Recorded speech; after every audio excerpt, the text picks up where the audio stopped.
স্বস্তির জয় বাংলাদেশের জন্য। গোল পাওয়া হলো, অধরা জয়টাও ধরা দিল বাংলাদেশকে। বসুন্ধরা গ্রুপ ফিফা ফ্রেন্ডলি ম্যাচের প্রথমটায় হারলেও দ্বিতীয় ম্যাচে দারুণ এক জয়। 2-1 ব্যবধানে মালদ্বীপকে হারিয়েছে কাবরেরার দল। বাংলাদেশের পক্ষে একটা করে গোল করেন মুজিবুর রহমান জনি ও পাপন সিং। দায়িত্ব শেষ করলেন বর্তমান কন্ট্রাক্টের। অ্যাগ্রেসিভ শুরু বাংলাদেশের। প্রথম মিনিটেই তপুর লং পাস, মালদ্বীপ সীমান্তে ভয় ধরালেন মোরসালিন। প্রথম 10 মিনিট গতিময় ফুটবল স্বাগতিক দলের। একদম প্রথম কিক অফ থেকেই ঘুরে দাঁড়াতে সময় নেয়নি মালদ্বীপ। ধেয়ে আসে একের পর এক অ্যাটাক। সেই আক্রমণ বেশিক্ষণ সামাল দিতে পারেনি কাবরেরা রক্ষণ। ভুল পাসে বিপদ ডেকে আনেন ডিফেন্ডার তপু বর্মন। বল পেয়ে যান মিডফিল্ডার ইব্রাহিম মাহুদি।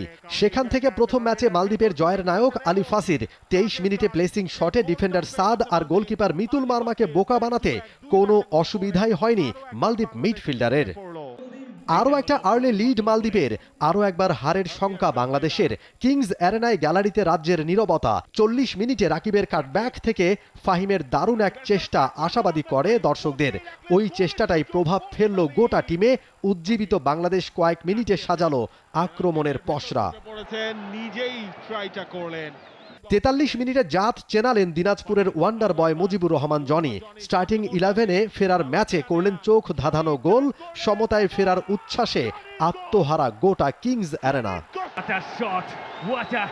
বিরতি থেকে ফিরে সবচেয়ে ভালো সুযোগ তৈরি করলেন রাকিব। ওর বুলেট গতির শট কোনো মতে বাঁচালেন মালদ্বীপ গোলকিপার হুসেন শরীফ। তা জবাব দিতেও দেরি করেনি ভারত মহাসাগরের বুকে ছোট্ট দ্বীপদেশের দলটা। আলী ফাসিরের নিখুঁত হেডার নিশ্চিত গোল খাওয়া থেকে বাংলাদেশকে বাঁচিয়ে দেন মিতুল মার্মা। তালে লড়াই দুই দলের। শেষ মুহূর্তে দারুণ এক সুযোগ পান জাতীয় দলে অভিষিক্ত পিয়াস আহমেদ নোভা।